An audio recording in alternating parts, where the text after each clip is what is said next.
ಶ್ರೀ ಗಣಪತಿ ಶಾರದಾ ಗುರುಭ್ಯೋ ನಮಃ.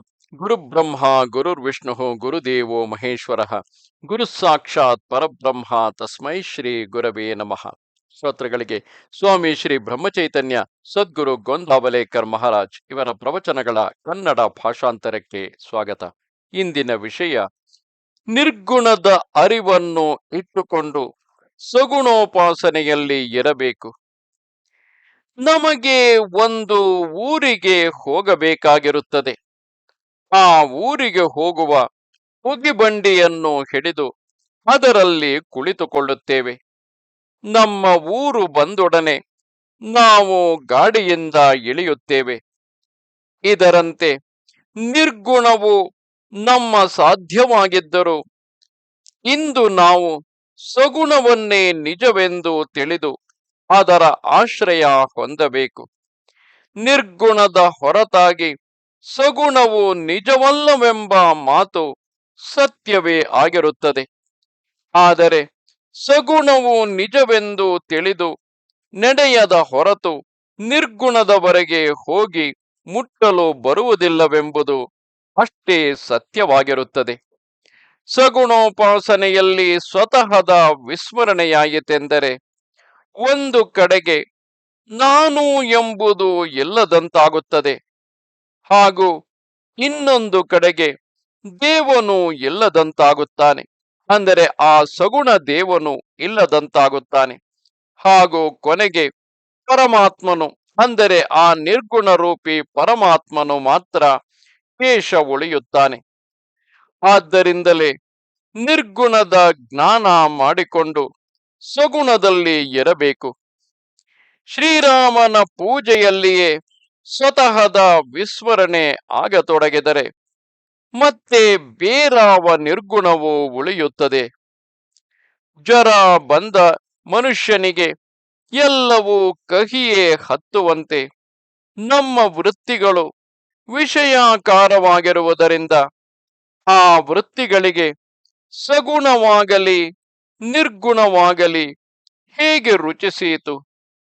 ಸಗುಣದ ಹೊರತಾಗಿ ನಿರ್ಗುಣದ ಉಪಾಸನೆ ಮಾಡುತ್ತೇನೆ ಅನ್ನುವವನಿಗೆ ಅದರ ಮರ್ಮವೇ ತಿಳಿದಿರುವುದಿಲ್ಲ. ವಾಸ್ತವಿಕವಾಗಿ ಅವನು ಸಗುಣ ಉಪಾಸನೆಯನ್ನೇ ಮಾಡುತ್ತಿರುತ್ತಾನೆ. ಆದರೆ ಅದು ಅವನಿಗೆ ತಿಳಿದಿರುವುದಿಲ್ಲ. ಯಾರು ಭಗವಂತನನ್ನು ಸ್ಥಳ ಕಾಲಗಳ ಮರ್ಯಾದೆಯಲ್ಲಿ ತಂದಿರುತ್ತಾರೋ ಅವರು ಅವನನ್ನು ಸಗುಣದಲ್ಲಿ ತಂದಿರುವುದಿಲ್ಲವೆಂದು ಹೇಳುವುದರಲ್ಲಿ ಅರ್ಥವೇನು? ಪರಮಾರ್ಥದ ವಿಷಯದಲ್ಲಿ ನಮ್ಮಲ್ಲಿ ಅನೇಕ ವಿಚಿತ್ರ ಕಲ್ಪನೆಗಳಿರುತ್ತವೆ. ಅತ್ಯಂತ ದಡ್ಡತನವು ಒಂದು ವೇಳೆ ಬಾಧಕವಾಗಲಿಕ್ಕಿಲ್ಲ, ಆದರೆ ಈ ವಿಪರೀತ ಜ್ಞಾನವು ಬಾಧಕವಾಗಿರುತ್ತದೆ. ಸೂರ್ಯನು ನಮಗಿಂತ ಮೊದಲೂ ಇದ್ದನು, ಇಂದು ಇರುತ್ತಾನೆ, ಹಾಗೂ ಮುಂದೆಯೂ ಇರುತ್ತಾನೆ. ಅವನು ಯಾವಾಗಲೂ ಇರುವವನಾದ್ದರಿಂದ ಅವನ ಅಸ್ತಿತ್ವವು ನಮ್ಮ ಲಕ್ಷ್ಯದಲ್ಲಿ ಬಂದಿರುವುದಿಲ್ಲ. ನಾವು ಅವನ ಕಡೆಗೆ ಅಲಕ್ಷ್ಯ ಮಾಡಿರುತ್ತೇವೆ. ಭಗವಂತನ ವಿಷಯದಲ್ಲೂ ನಮ್ಮದು ಹೀಗೆ ಆಗುತ್ತದೆ.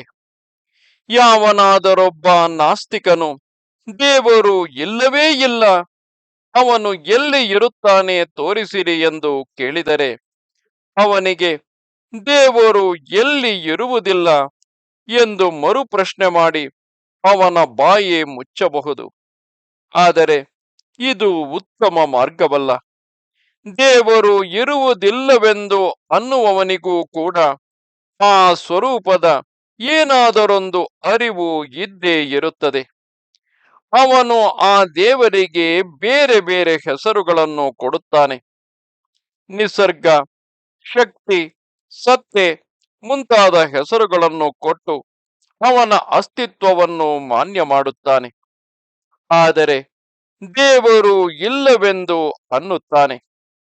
ಅವನಿಗೆ ಯಾವುದು ಇದೆ ಎಂದು ಅನಿಸುತ್ತದೆಯೋ ಅದೇ ದೇವರೆಂದು ತಿಳಿಯಬೇಕು. ಮನುಷ್ಯನಿಗೆ ಎಷ್ಟು ಜ್ಞಾನವಿರುತ್ತದೆಯೋ ಅಷ್ಟನ್ನು ಬರೆಯಲಿಕ್ಕೆ ಆಗುವುದಿಲ್ಲ.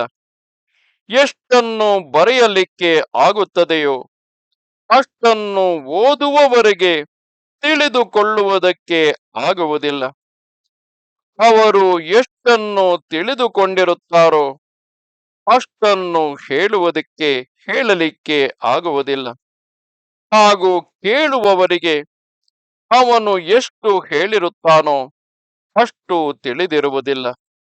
ಆದ್ದರಿಂದ ಮೂಲ ವಸ್ತುವಿನ ವರ್ಣನೆಯನ್ನು ಸ್ವತಃ ಅನುಭವ ತೆಗೆದುಕೊಂಡೇ ತಿಳಿದುಕೊಳ್ಳಬೇಕು. ಪರಮಾತ್ಮನು ಕರ್ತ ಇರುತ್ತಾನೆಂದು ತಿಳಿದು ನಾವು ಇಂದಿನ ಕರ್ತವ್ಯ ಮಾಡುತ್ತಿರಬೇಕು. ನಿರ್ಗುಣವು ಕಾಣುವುದಿಲ್ಲ, ಕೇಳುವುದಿಲ್ಲ. ಆದ್ದರಿಂದಲೇ ಅದು ಅವತಾರ ರೂಪದಿಂದ, ಸಂತ ರೂಪದಿಂದ ಸಗುಣ ರೂಪ ತೆಗೆದುಕೊಂಡು ಬರುತ್ತದೆ. ನಮಸ್ತೆ ಶಾರದೆ ದೇವಿ, ಕಾಶ್ಮೀರ ಪುರವಾಸಿನಿ. ತ್ವಾಮಹಂ ಪ್ರಾರ್ಥೆಯೇ ನಿತ್ಯಂ, ವಿದ್ಯಾದಾನಂಚ ದೇಹಿಮೆ. ನಮಸ್ಕಾರ.